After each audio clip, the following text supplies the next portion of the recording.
All right, we are on day 2 of our kids challenge, hashtag kids right now. And we're gonna get to some writing in just a minute. I just wanted to take a minute and hit you up with some teachers, some parents, some good educator type stuff at the beginning. So one of the things that's really important when we do this is to really make sure that we are teaching from a perspective of noticing. So what I mean by that is you want to give your kids examples of really strong and powerful writing that you want them to emulate. So what you want them to copy. So if you love the description in something, take a pause and point that out. We're going to do a little bit of that today in our lesson. So pay attention for that, right? Also too, the next thing to think about too is that when there's punctuation or grammar, that actually matters, right? So how do we know when to stop at the end of an idea? Well, there's a period at the end of a sentence. How do we know that it's a question? Well, there's a question mark that tells us things. There's commas that separate ideas, right? So think about how punctuation is used to communicate meaning and things like that, right? But we want to teach that from a positive perspective. Too often we spend a lot of time going from that deficit perspective.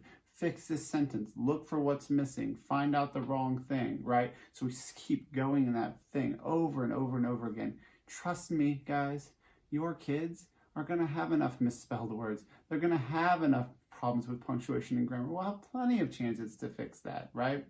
That brings me to my last point. I want you to focus on only one thing at a time when you're coming to something like that.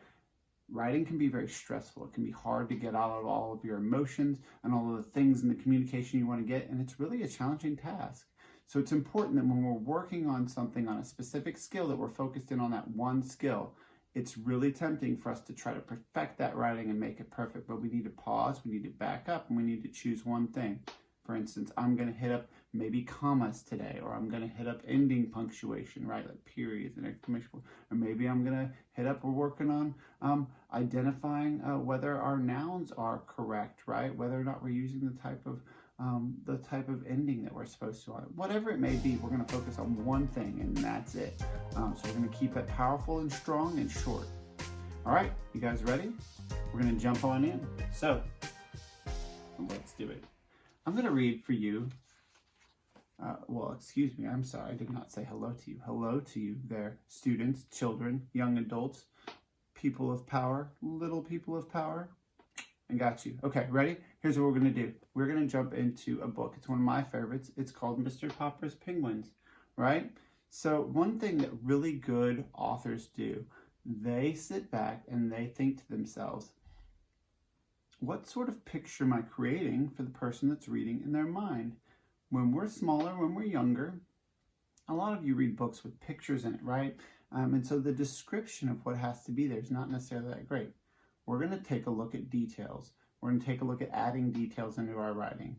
So remember, if you don't know this yet, a detail, we're going to go like this, a detail is a small part of something bigger. A detail is a small part of something bigger.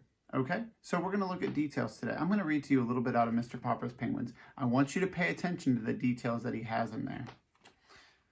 Okay, it's chapter 1. It was an afternoon in late September in the pleasant little city of Stillwater. Mr. Popper, the house painter, was going home after work. Now here's where the detail comes in. Pay close attention. He was carrying his buckets, his ladders, his boards, so that he had a rather hard time moving along. He was spattered here and there with paint, calcimine. There were bits of wallpaper clinging to his hair and his whiskers. He was a rather untidy man. Got a lot of details in there, right? He had a hard time moving. He had paint and things stuck to his beard. And so I'm starting to picture what he looks like in my mind. And the picture may look a little something like this. We're lucky they've included a picture. But what I want you to do in your writing today is I want you to focus on adding in a lot of details so we can picture it in our mind.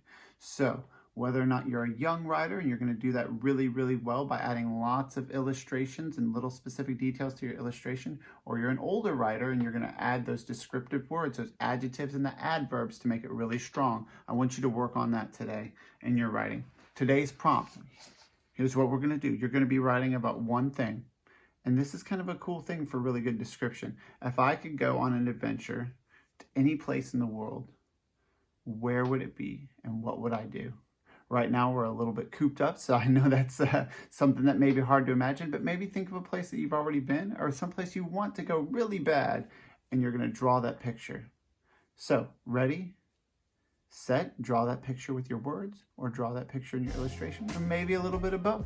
All right, ready, set, go.